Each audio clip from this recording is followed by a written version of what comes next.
안녕하십니까. 어제 신규 확진자가 880명 발생했습니다. 일상생활에서의 감염은 물론 전국적으로 고위험시설 확진자가 늘어나고 있는 위중한 상황입니다. 오늘 이 시간 코로나 상황과 이슈 전문가들과 함께 심층적으로 짚어보고 이어서 확진자 급증으로 부담이 가중된 의료 현장은 어떤지 자세한 내용도 정리해드리겠습니다. TBS 특보 코로나19 오늘도 현재까지 들어온 속보 중심으로 살펴봅니다. 먼저 서울시 상황실에 나가 있는 취재기자 연결해서 밤사이 확진자 집계 상황과 서울시의 주요 대응책들 살펴보죠. 조지현 기자. 네, 서울시 재난안전대책본부에 나와 있습니다. 네, 먼저 신규 확진자 수부터 살펴보죠. 네, 오늘 0시 기준으로 신규 확진자는 880명입니다. 주말 검사 건수 감소의 영향으로 어제 잠시 주춤했던 확진자 수가 다시 늘었습니다. 감염 경로를 보면 지역 발생이 848명, 해외 유입이 32명입니다. 지역 발생 확진자는 경기가 가장 많습니다. 274명이고 다음 서울이 246명, 인천 55명 등 수도권에서만 575명입니다. 수도권 외 지역에서는 울산 49명, 부산 40명, 충남 37명 등 273명이 확진됐습니다. 현재 격리돼 치료 중인 11,205명 가운데 상태가 좋지 않은 위중, 중증 환자는 205명으로 어제보다 20명 늘었습니다. 사망자는 13명 늘어 600명이 됐습니다. 네, 사망자가 역대 최다로 가장 많이 발생했는데 참 좋지 않은 신호거든요. 코로나19 3차 대유행의 확산세가 계속되면서 일상 곳곳에서 확진자가 나오고 있고 주요 감염 사례에는 어떤 것들이 있는지 살펴보죠. 네, 기존 집단 감염의 규모가 점점 커지고 직장이나 요양원, 교회 등을 고리로 한 새로운 집단 감염도 이어지고 있습니다. 서울 강서구 성석교회 관련해선 접촉자 조사 과정에서 22명이 추가돼 어제까지 누적 확진자가 160명을 넘어섰습니다. 이 교회는 2달 가까이 매주 부흥회를 열어왔던 것으로 드러났습니다. 방역지침 위반이 확인될 경우 과태료 등 강력한 제재를 할 예정이라고 서울시는 경고했습니다. 경기도 수원 요양원으로 퍼진 종로구 파고다타운 노래교실 집단 감염도 누적 확진자가 280명으로 늘었습니다. 새로운 집단 감염도 계속 발생하고 있습니다. 경기 시흥시의 한 요양원과 관련해 지난 12일 첫 확진자가 발생한 뒤 어제 0시 기준으로 총 18명이 감염됐습니다. 또 안산시 의류공장과 관련해서도 지난 10일 첫 환자가 나온 뒤 접촉자 조사 과정에서 12명이 추가로 양성 판정을 받았습니다. 충남 당진에서는 나음교회와 관련해 지난 12일 첫 확진자가 나온 뒤 누적 확진자가 100명을 넘어섰습니다.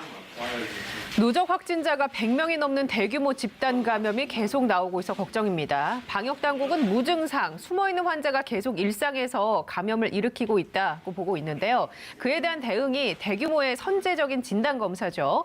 이를 위해 임시선별진료소가 곳곳에 세워지고 있는데 일부는 어제부터 운영을 시작했잖아요. 시민들이 많이 찾아왔습니까?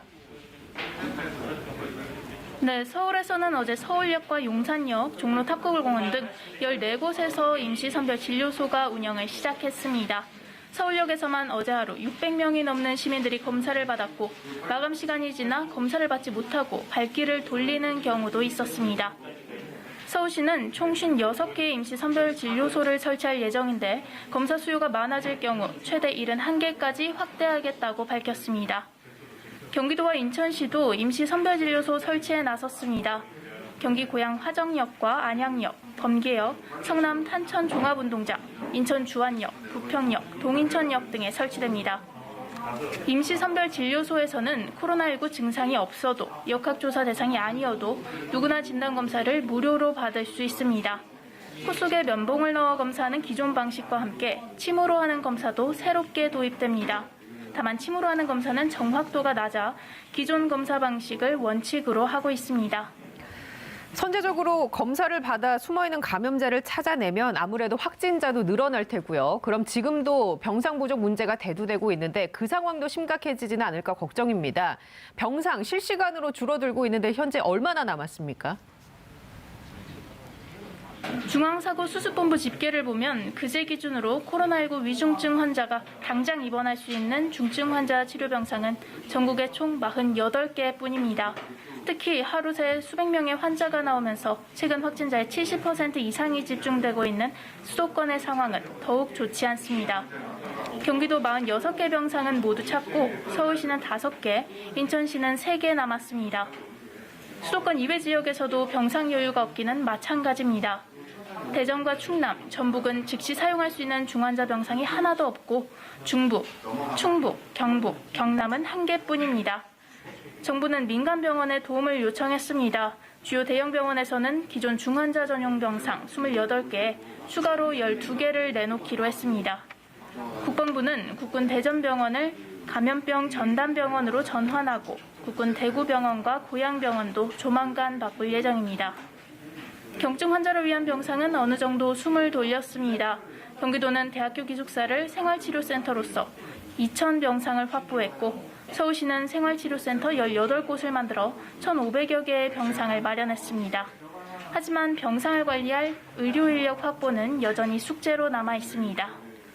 네, 마지막으로 교육계 소식 한번 살펴보겠습니다. 학생 가운데서 확진자가 적지 않게 나오고 있는데 등교 중단 학교가 많잖아요. 오늘부터는 전면 원격 수업으로 전환하는 학교가 더 늘어난다면서요. 네, 지난 주말 전국에서 학생 52명, 교직원 10명이 확진 판정을 받았습니다. 등교 수업이 중단된 학교는 어제 오전 10시 기준으로 전국에 1,329곳, 서울 지역에서만 730개 학교 학생들이 등교하지 못했습니다. 오늘부터는 등교 중단 학교가 더 늘어날 전망입니다. 서울과 경기, 인천교육청은 교육부와 협의를 통해 오늘부터 오는 31일까지 유치원을 비롯해 초중고등학교와 특수학교 등을 전면 원격 수업으로 전환한다고 밝혔습니다. 그동안 예외였던 소규모 학교, 농산, 어촌, 특수학교도 이번엔 모두 포함됐습니다. 전면 원격 수업은 거리두기 3단계에 준하는 조치지만 수도권을 중심으로 한 확산세가 잡히지 않아 선제적으로 시행하는 겁니다. 다만 일부 예외는 있는데요. 돌봄이 필요한 경우와 학교가 진행 중인 학기말 각종 평가나 진학상담 등은 밀집도 3분의 1과 방역수칙을 지키는 조건으로 학교장이 결정할 수 있습니다. 교육청은 초등학교와 특수학교 돌봄 공백을 최소화하기 위해 돌봄 운영 시간을 유지하고 급식을 제공할 방침입니다. 지금까지 서울시 재난안전대책본부에서 전해드렸습니다. 네, 지금까지 TBS 보도본부 조주연 기자와 함께 얘기 나눴습니다. 고생하셨습니다. 계속해서 국내외 코로나19 상황과 이슈 전문가 두 분과 함께 살펴봅니다. 먼저 설대우 중앙대 약학대학 교수 모셨습니다. 안녕하십니까? 네, 안녕하세요. 네, 그리고 강양구 과학전문기자 자리해 주셨습니다. 반갑습니다. 안녕하십니까? 오늘 신규 확진자 수가 880명이 나왔습니다. 어제보다는 조금 늘었는데 지금 상황 어떤지 한번 우리가 짚고 넘어갈까요? 네, 제가 여러 번 말씀드리는데 일주일에서 제일 중요한 게 수, 목, 금, 토라 그랬잖아요. 그러니까 월요일 날 하고 오늘 화요일은 주일 영향 때문에 온전히 반영이 안 됩니다. 그렇기 때문에 내일부터 시작되는 수, 목, 금, 토가 대단히 중요하거든요. 그러니까 내일부터는 더 늘어날 가능성이 많습니다. 네. 그러니까 어제 잠시 주춤한 것으로 보이는 것이 오늘 170여 명이나 많이 나왔잖아요. 예. 그러니까 이 상황만 가지고 어떻다라고 예단하기는 굉장히 어려울 것 같고 내일부터 이제 실제적으로 반영되는 걸 봐야 되겠죠. 예. 기본 기조는 뭐냐 하면은 확진자 수가 더 나올 것으로 예상이 됩니다. 예. 거기에다가 지금 문제는 제가 여러 번 말씀드렸는데 우리나라가 예전에는 3T가 잘 작동했습니다. 그것은 확진자 수가 적었기 때문에 빨리 검사하고 빨리 역학조사하고 빨리 치료하고 하는 세 개가 다 원활하게 작동이 되었거든요. 그런데 지금은 전혀 그렇지 않아요. 한번 볼까요? 하나는 검사 많이 하잖아요. 검사 많이 하면 역학조사가 따라가는데 역학조사가 안 되는 거죠.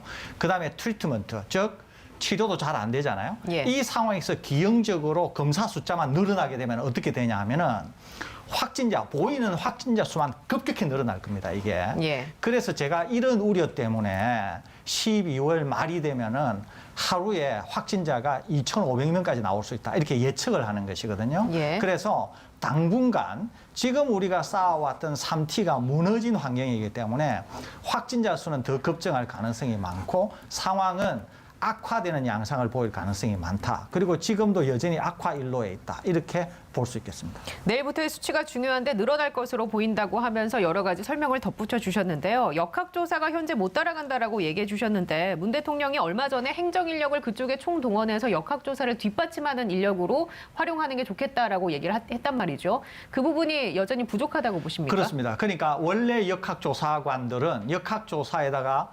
행정에도 힘을 들였다는 거죠. 그러니까 행정 부분만을 이제 일부 지원 인력으로 하겠다는 건데 네. 여전히 확진자가 더 많이 나오는 상황이고 거기에다가 다른 것이 뒷받침이 안 되는 상황에서 검사 건수를 늘린다고 하는 자체가 예. 역학조사에 대한 부담을 여러 배로 높이는 상황이기 때문에 지금 이와 같은 단기적인 조치로서는 확진자 수를 떨어뜨리거나 역학조사의 영향을 예. 극대화하는 게 어렵기 때문에 여전히 상황은 악화 일로에 있다. 이렇게 볼 수 있겠습니다. 자, 그럼 이 질문 먼저 드려보겠습니다. 수도권 임시진료소 운영이 이제 시작이 됐는데요. 얘기해 주신 것처럼 아무래도 검사 건수가 많아지면 그만큼 확진자가 늘어날 가능성이 있잖아요. 그렇게 되면 병실은 부족하고 확진자가 늘어나는 상황 속에서 우리가 어떻게 해야 되는 겁니까?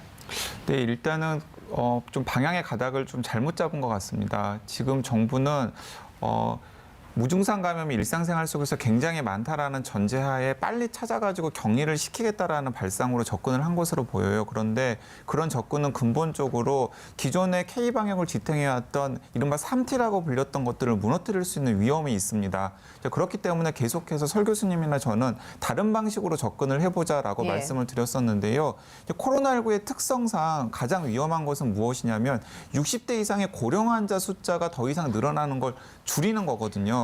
그러면 고령 환자가 늘어날 수 있는 곳들을 집중적으로 선제 검사하는 것이 일단 필요해 보입니다. 예. 예를 들어서 노인 요양시설이라든가 장애인 요양시설이라든가 이런 부분들을 주기적으로 집중적으로 선제 검사를 하면은 집단 감염으로 번지기 전에 확진 환자들을 출연해가지고 네. 관리를 할 수 있는 가능성이 생깁니다. 근데 이런 식으로 한쪽으로 가고요. 또 한쪽으로는 그럼에도 불구하고 일상생활 속에서 바이러스가 얼마나 퍼져 있는지를 확인할 수 있는 절차가 필요하잖아요.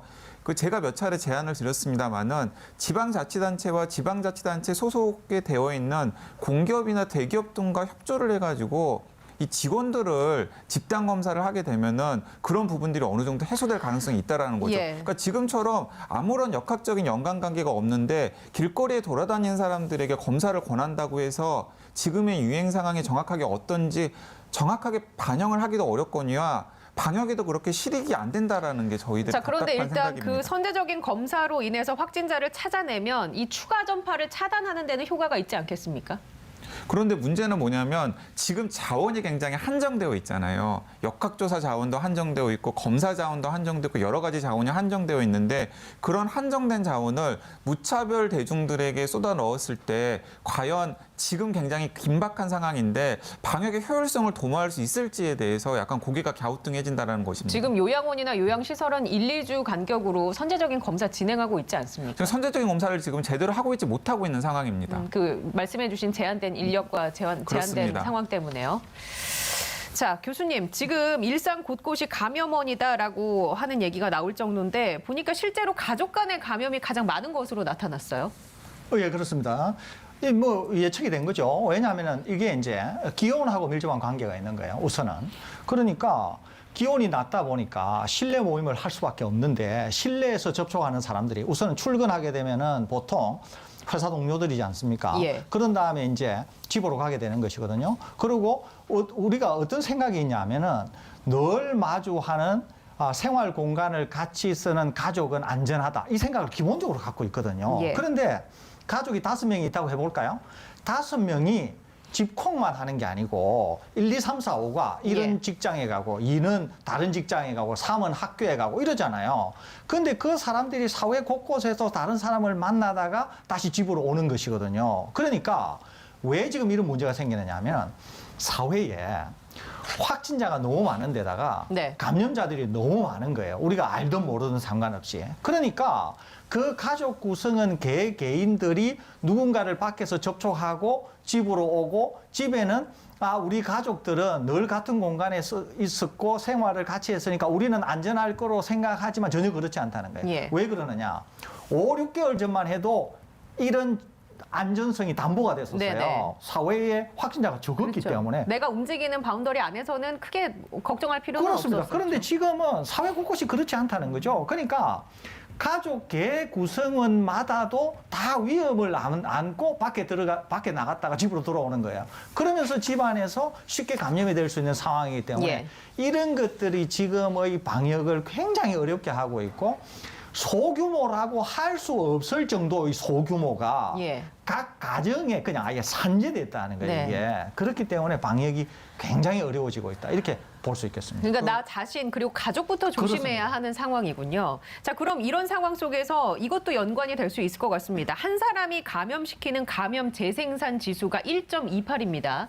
그럼 가족 내에 한 명이 나왔다고 해도 그 가족이 퍼뜨리는 사람이 1.28명 정도가 되면 이 추세를 잡기는 계속 어려워질 수 있겠네요. 아, 약간 개념이 달라요. 예. 예를 들면은 이제 평균적으로 보니까 1.28이라는 거지. 예. 한 사람이 심지어는 5도 될 수 있고 10도 될 수 있어요. 예를 들면 가족 같은 경우에는 훨씬 커질 수가 있습니다.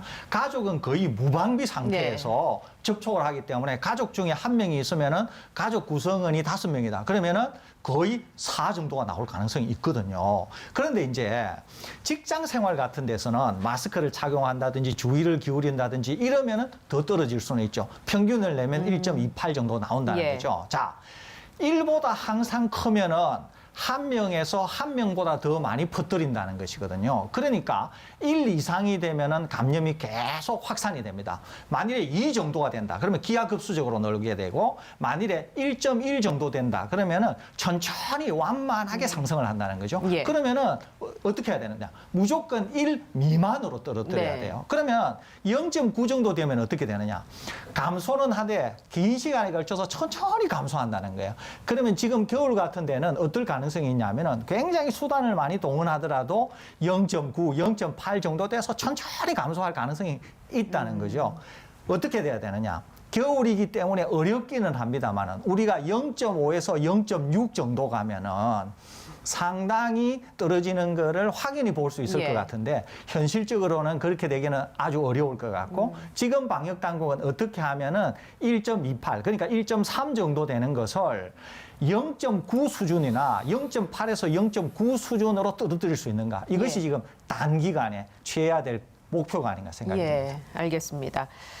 자, 확진자가 급격하게 늘면서 집단을 가리지 않고 확진자가 나오고 있습니다. 방송계 역시 마찬가지인데요. 12월 3일 트로트 가수가 확진 판정을 받으면서 진행되던 방송 프로그램 녹화가 중단이 됐고 접촉자들도 다 자가격리에 들어갔었죠. 오늘 11일 만에 그 트로트 가수가 격리 해제가 되는데 격리 해제 후에 활동을 재개한다는 소식이 들려옵니다. 자, 그럼 이렇게 격리가 해제가 됐어요. 일상으로 돌아올 때 우리가 주의해야 할 점이 있다면 어떤 게 있을까요? 네, 추가적인 감염 전파의 가능성은 거의 없다라고 보시면 됩니다. 왜냐하면은 지금 그 타인을 감염시킬 수 있을 만한 바이러스의 양이 거의 없거나 혹은 소멸된 상태에서 격리 해제가 되는 상황이기 때문에 이 예를 들어서 이찬원 씨를 통한 예. 추가적인 바이러스 전파의 가능성을 주변 분들이 전혀 걱정을 하지 않으셔도 되고요. 그래서 그 연장선상에서 낙인 찍기 같은 것이 네. 있어서는 안 된다라는 거 강조해 드리고 싶습니다.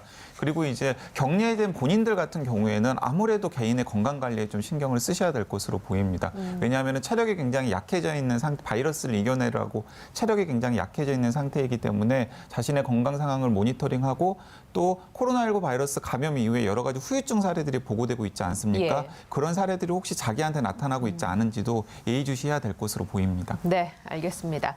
자, 수도권 확진자 급증으로 병상 확보가 시급합니다. 지금 공공병원의 병실과 인력이 포화 상태에 이르렀는데요. 민간 병원을 동원해야 한다라는 목소리도 나오고 있습니다.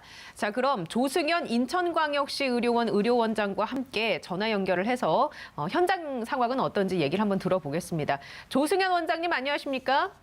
네, 안녕하세요. 네, 확진자가 1000명까지 발생을 하면서 병상 부족 현상이 일어나고 있습니다. 현재 인천시 상황은 어떻습니까? 네, 인천은 사실 그동안 서울 경기에 비해서는 조금 환자 발생이 적었던 상태였지만 최근에는 다시 늘어나기 시작해서 현재 어제 기준으로 보면 한 28명 정도가 입원 대기 중이어서 한 1, 2일 정도 대기 시간까지 발생하고 있는 상황입니다. 네, 지금 입원 대기 중인 환자도 꽤 있군요. 서울은 컨테이너로 이제 임시 병상을 확보를 하고 있고 경기도는 대학 기숙사를 활용하겠다고 나섰습니다. 인천시는 이에 대해서 어떤 것들을 준비하고 있습니까? 네, 그러지 않아도 어제 그 시장님 주재로 해서 13개 이제 종합병원 원장님들하고 그 긴급 간담회를 가졌고요. 지금 저희는 사실은 국립대학교 병원이 없기 때문에 유일하게 이제 시립 공공병원이 저희가 하나가 있는 셈이거든요. 그래서 길병원과 인하대학 병원들이 민간병원이긴 하지만 그동안도 중환자 치료를 비롯한 여러 가지 협조를 해줬습니다. 근데 현재 그 상태도 이제 한계에 봉착한 것 같아서 나머지 민간 병원들도 병상을 확보를 위해서 협조를 요청한 상태고 아마 조만간 가시화될 것 같습니다. 네, 민간 병원은 협조를 요청했을 때 어떤 반응을 보이는가요? 다들 협조해주고 싶어는 하는데 예. 현실적인 어려움들이 사실 있습니다. 이 부분이 가장 안타까운 건데 그동안 2차 유행 이후로 한 3개월 정도의 소강 상태가 있었잖아요. 네. 그동안에 이런 것들을 좀 준비를 좀 했으면 좋았을 텐데 사실 막상 이렇게 3차 유행이 와서 부족해지니까 이제 갑자기 마련하려고 하니 준비가 많이 안 된 부분들이 있어서 좀 아쉬워하는 부분이 있지만은 심정적으로는 다들 최선을 다해 도와주겠노라고 그렇게 말씀도 하셨습니다. 예, 알겠습니다. 자, 병상뿐만 아니라 의료 인력도 충원이 빨리 돼야 할 텐데 현재 의료 인력 확보를 위해 어떤 대응을 하고 계십니까? 사실 의료 인력은 진짜 가장 문제가 되는 부분이지 않습니까? 병상이야 예산이 들어가고 시간이 걸리면 확보가 가능하지만 의료 인력이라는 거는 굉장히 교육 기간도 오래 걸리고 만들어낼 수가 없기 때문에 참 난감한 부분이죠. 이렇게 간호사를 보더라도 일반 경증을 볼 수 있는 정도의 간호사와 중환자, 인공호흡기를 관리할 수 있는 간호사는 사실은 교육기간 차이가 굉장히 많이 나거든요. 그래서 그게 걱정이어서 그동안 저희도 이제 중증 환자를 볼 수 있는 간호사 교육을 쭉 진행돼 해오고 신규 간호사들도 훈련을 시키고 했지만은 금방 만들어지질 않고 있어서 그 부분이 가장 큰 걱정입니다. 현재로서는 이제 중수본 쪽에서 중앙정부 쪽에서 여러 가지 방안으로 의사나 간호사 인력을 확보하려고 노력하고 계셔서 그 부분에 대한 협조를 지금 기다리고 있는 상태입니다. 예, 지금 현장에 계시니까 아무래도 이런 소식을 접하는 시민들에게 당부의 말씀도 좋고요. 아니면 이런 건 좀 이렇게 했으면 좋겠다 하는 건의사항도 좋고요. 편하게 하실 말씀 있으시면 해주시죠. 사실은 지금 이 코로나19라는 정말 전대미문의 사건이기 때문에 어느 누구도 자신 있게 미래를 예측해서 하기는 어려울 것 같아요. 그렇지만 일단 현재까지는 서구에 비교해 본다면 발생 환자 수도 굉장히 적은 수준이지만 이제 3차 유행과 그것이 끝날지 계속될지 아무도 모르는 상황이기 때문에 어떤 서로 비판보다는 서로 격려해가며 힘을 주고 또 좋은 방안들을 서로 논의해서 같이 헤쳐나갔으면 좋겠습니다. 특히 해 뜨기 전이 가장 어렵다 이런 말도 있고 지금 또 백신과 치료제들이 많이 개발이 되고 있어서 지금 유행하는 이 3차 유행이 마지막 유행이었으면 하는 바람이 있고요. 그때까지 서로 믿고 비난보다는 격려해가면서 이겨내기를 그렇게 바랍니다. 예, 알겠습니다. 바쁘신 와중에도 시간 내주셔서 감사합니다. 네네. 예, 지금까지 조승현 인천광역시 의료원 원장과 함께 얘기 나눴습니다. 두 분도 들으셨겠지만 일단 병상과 관련해서는 민간병원 쪽에 협조를 요청하고 있는 것 같습니다. 이 상황에 대해서 이런 식의 접근밖에 우리가 생각해 볼 게 없을까요? 지금으로서는. 예, 그렇습니다. 이제 우리가 미처 또 몰랐던 게 하나가 있는데요. 뭐냐면은 시립이라든지 도립, 그러니까 이제 정부 주도의 병원들은 비교적 쉽게 이제 중환자 병상을 확보하거나 전환을 하거나 이게 좀 쉬워 보입니다. 그런데 민간 병원, 특히 예. 규모가 큰 상급 병원인 경우에는 민간 병원이 적극적으로 협조를 하지 않을 경우에는 상당히 어려움이 있어 보입니다. 이거는 어제 제가 딴 곳에서 어떤 분을 만나서도 이런 얘기를 좀 듣게 되었거든요. 예. 그러는데 무슨 얘기냐면 이런 겁니다. 민간 병원은 환자들, 특히 상급 종합병원인 경우에는 환자들이 굉장히 많지 않습니까? 예. 그러니까 일반 환자들이요. 그렇습니다. 다른 일반 환자들에 대한 교차 감염의 우려가 늘 상존하는 거예요. 그러다 보니까 여차 잘못해서 감염 확산이 병원에서 일어나게 될 경우에는 엄청난 재앙이 될 수 있다는 거죠. 걷잡을 이게. 수 없이 커지니까. 거기에다가 병원의 낙인 효과도 있을 수 있고 이후에 병원 뭐 영업이라고 하기는 좀 그렇습니다만 병원 운영과 관련해서 상당한 타격이 있을 수 있거든요. 이게 그러다 보니까 민간 병원의 협조, 자발적인 협조를 특히 이끌어낸다고 하는 게 굉장히 중요해 보입니다. 이게 생각보다는. 그래서 지금 우리나라는 공공병원보다는 또는 공공 성격을 갖고 있는 공공병원보다는 민간병원 또 규모가 큰 민간병원이 훨씬 많잖아요. 예. 그러니까 정부가 지금 이런 민간 병원에 있어서의 자발적인 협조를 얻어내는 방식 이걸 어떻게 할 건가? 예. 또는 아주 극단적인 상황일 경우에는 만일에 행정력을 동원해서 어떻게 적절하게 이 시설을 활용할 건가에 하는 것도 좀 이번에 좀 고민을 해봐야 될 것 같고요. 혹시 제도적으로 좀 미비한 점이 있다고 하면은 제도도 손봐야 될 생각이 있습니다. 예. 예를 들어 볼까요?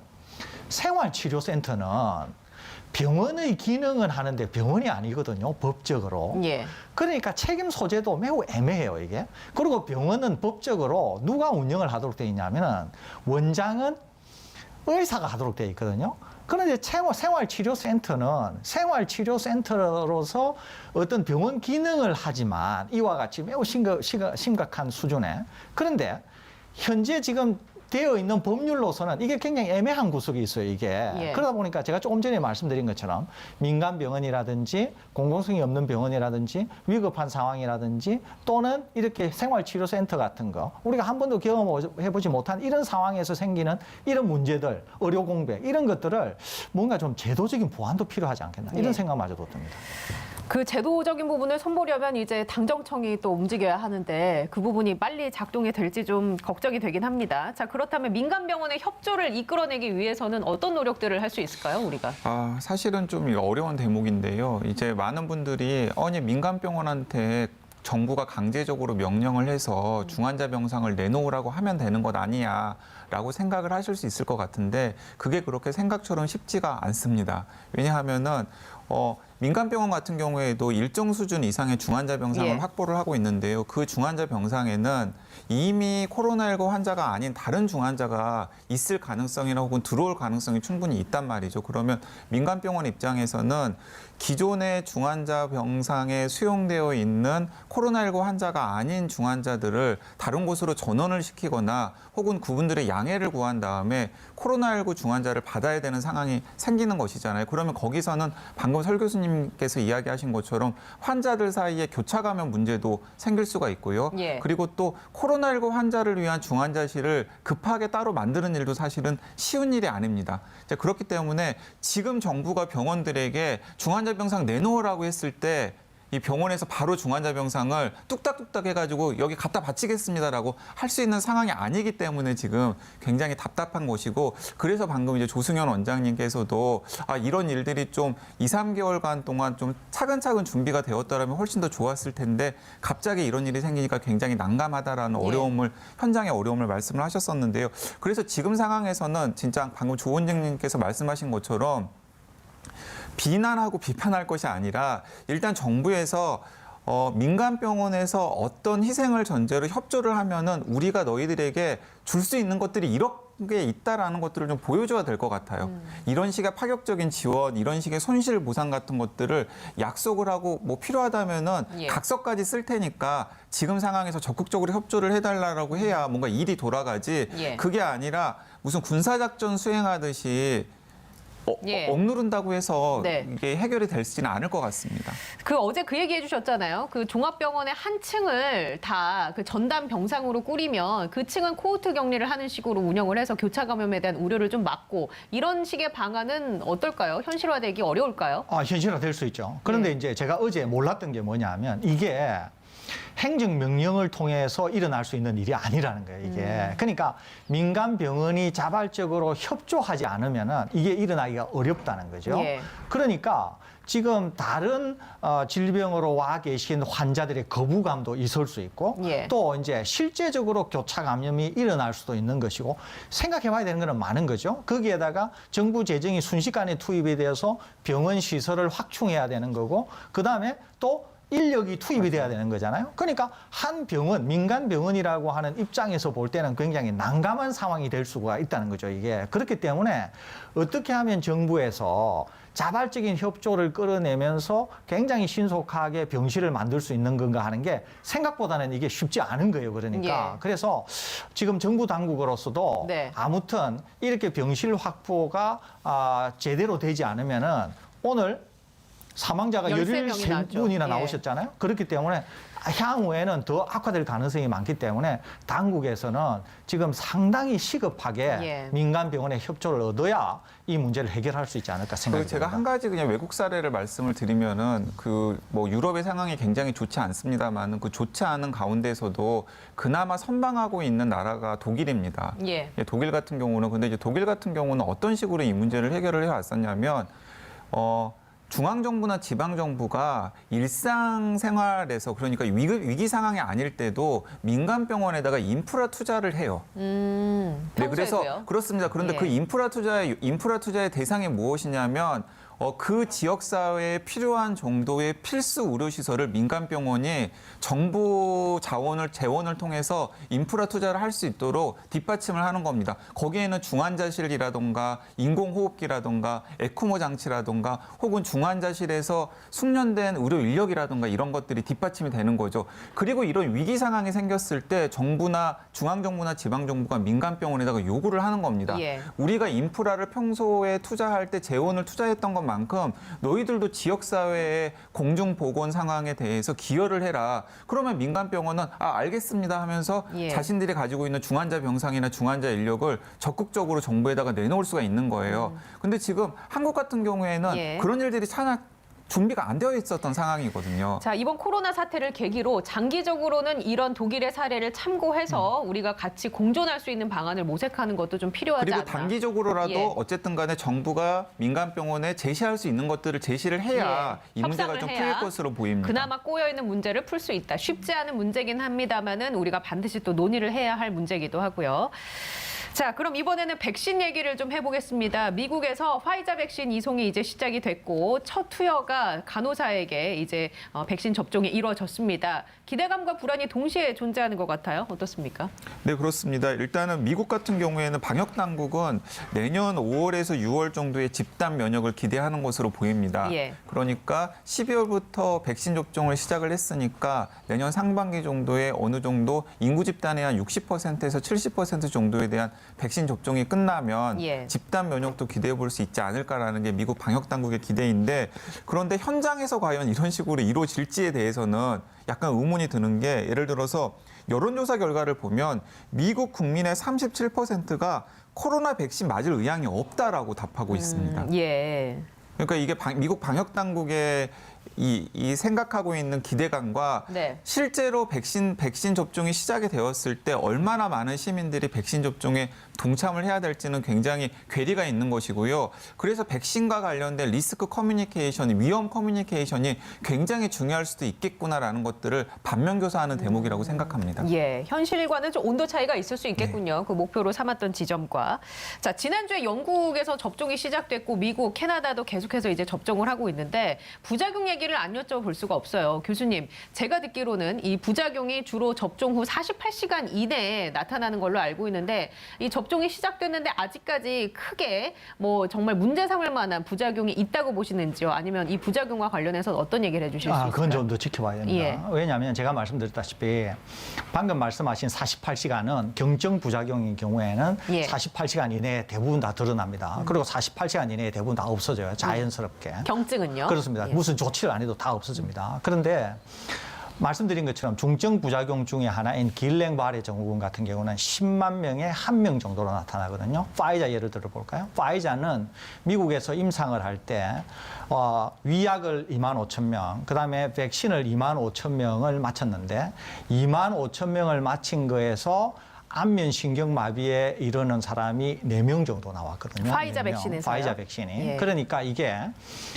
일단은 말초신경 마비 증상이니까 길랭바레 증후군에 가깝습니다. 그러니까 이건 앞으로도 지켜봐야 되겠죠. 그다음에 중증 부작용이라고 할 수 있는 아나필락시스는 예. 영국에서 접종을 하면서 40만 명을 접종을 했는데 2명이 나타났거든요. 그러니까 얼마든지 이제 대규모 접종을 하면은 이제 이런 것들이 막 나타날 수가 있는 거죠. 자, 이거는 방금 말씀하신 것처럼 48시간이나 일주일 이내에 나타날 수가 있습니다. 또 백신 부작용 중에 어떤 게 있냐면 자가 면역 질환 같은 게 있거든요. 이거는 몇 년에 걸쳐서 나타납니다. 이게 그렇기 때문에 이것은 이번에 신속 승인을 받았던 백신으로서는 전혀 평가를 할 수 있는 항목이 아닌 거죠. 이게 예. 1년 만에 개발이 된 거기 네. 때문에 그렇기 때문에 꼭 언제나 우리가 평가하는 것은 위험 대비 어떤 이익이거든요. 그러니까 risk versus benefit이라 그러는데 위험이 있어도 즉 부작용이 있어도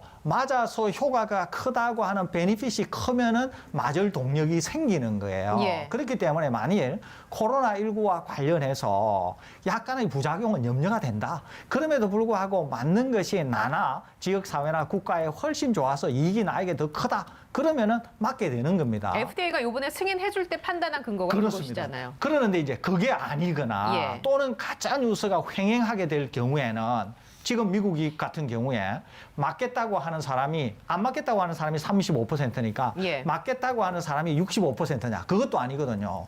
유보적인 사람들까지 하게 되면은 맞겠다고 적극적으로 나서는 사람이 50%가 채 안 돼요.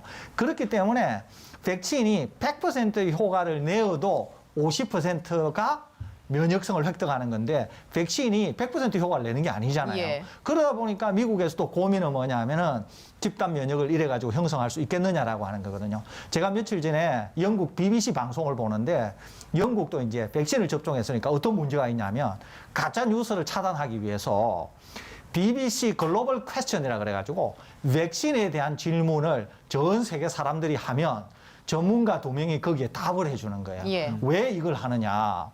백신에 대한 가짜 뉴스나 백신 포비아가 있으니까 백신 접종을 거부할까 봐 계속 방송에서 전문가들이 그런 지식을 공급해 주면서 백신에 대한 공포나 이런 것들을 줄여주려고 하는 작업을 하고 있는 거예요. 예. 그래서 우리나라는 비교적 국민들이 백신에 대한 수용성이 아주 높거든요. 네. 그렇기 때문에 우리나라는 크게 걱정이 안 되는데 그럼에도 불구하고 외국의 백신 상황을 계속적으로 모니터링해야 우리도 국민에게 충분한 신뢰를 예. 드리면서 백신의 접종하시는 분들의 비율을 극단적으로 높여갈 수 있지 않을까 이런 생각이 듭니다. 자, 그렇다면 화이자나 모더나 백신은 1회에 그치는 게 아니라 2번 맞지 않습니까? 첫 번째 맞을 때의 부작용 가능성과 두 번째 맞았을 때 부작용 가능성이 다르다고 볼 수 있을까요? 다를 수 있죠. 왜 그러냐면 백신은 일단 이물질이 우리 몸에 들어오는 겁니다. 그리고 지금 얀센 백신을 제외하고는 다 2번씩을 맞거든요. 예. 그런데 두 번째 맞을 때 백신의 효과가 본격적으로 드러납니다. 백신의 효과가 본격적으로 드러난다고 하는 것은 부작용도 그때 본격적으로 드러난다는 것이거든요. 그러면 영국에 아나필락시스가 2명 생겼다 그랬잖아요. 이분들은 첫 번째 맞을 때 아나필락시스가 생긴 거예요. 만일에 모르고 두 번째 맞았다. 그러면 훨씬 위험에 빠질 개연성이 높았던 분들이죠. 그러니까 첫 번째 이 2명이 나타나면서 이후에 아나필락시스와 같은 중증 알레르기 반응을 일으키는 사람은 예. 첫 번째 백신 접종도 아예 하지 말아라 그랬거든요. 예. 그리고 두 번째 백신 접종이 예정되었던 분들 중에서 알레르기 병력이 있는 분들은 아마 두 번째 접종을 안 할 겁니다. 위험하기 때문에. 그러니까 네네. 두 번째 접종을 할 때는 훨씬 더 위험한 상황에 놓인다. 그리고 백신 효과도 그때부터 본격적으로 드러난다. 이렇게 이해하시면 되겠습니다. 예, 알겠습니다. 자, 그렇다면 우리나라 백신 접종 시기는 언제가 적절하다고 보십니까? 근데 이제 우리나라 같은 경우에는 2월이나 3월 정도부터 백신 접종이 시작될 수 있지 않을까라는 생각이 드는데요. 이제 그 전제가 되는 것은 무엇이냐면은 그때까지 모더나나 화이자 백신이 우리나라에 유통될 가능성은 상대적으로 낮아 보이고요. 예. 이제 아스트라제네카 백신 같은 경우에 일단은 수일 내에 6주 내에 미국의 백신 승인을 신청할 것이라고 이야기를 했고 수일 내에 영국 규제 당국에서 승인 가능성이 있다라는 이야기가 나오고 있습니다. 그러면 FDA에서 승인을 하지 않더라도 예를 들어서 EMA라든가 혹은 영국 식약처 같은 곳에 승인을 하면은 우리나라 식약처가 긴급 승인을 할 수 있는 레퍼런스 근거가 마련이 될 수 예. 있잖아요. 그리고 우리나라에서 승인을 하면 우리나라에서 SK 바이오사이언스 같은 제약회사에서 위탁 생산을 해서 물량이 확보가 되면은 빠르면 내년 한 2월이나 3월 정도부터 우리나라에서도 아스트라제네카 백신으로의 접종이 가능할 수도 있겠다라는 네. 시나리오를 이야기할 수 있고 그래서 아마도 그 이낙연 민주당 대표 같은 분이 내년 상반기 뭐 1, 4분기 안에 백신 접종이 시작할 수도 있을 것 같다라는 희망 섞인 이야기를 한 것도 그런 일정을 염두에 두고서 말씀하신 것으로 보입니다. 예, 알겠습니다. 자, 오늘 얘기는 여기까지 나누도록 하겠습니다. 지금까지 설대우 중앙대 약학대학 교수 강양구 TBS 과학전문기자와 함께 나눴고요. 저도 여기서 인사드리겠습니다. 시청해주신 여러분 고맙습니다.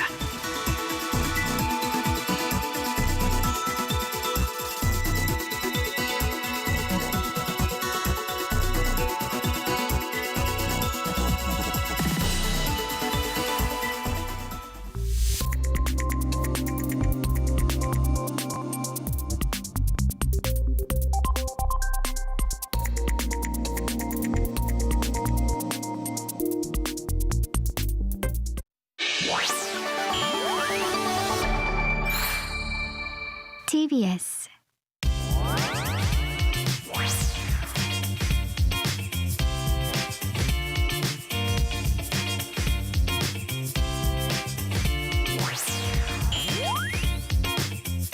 TBS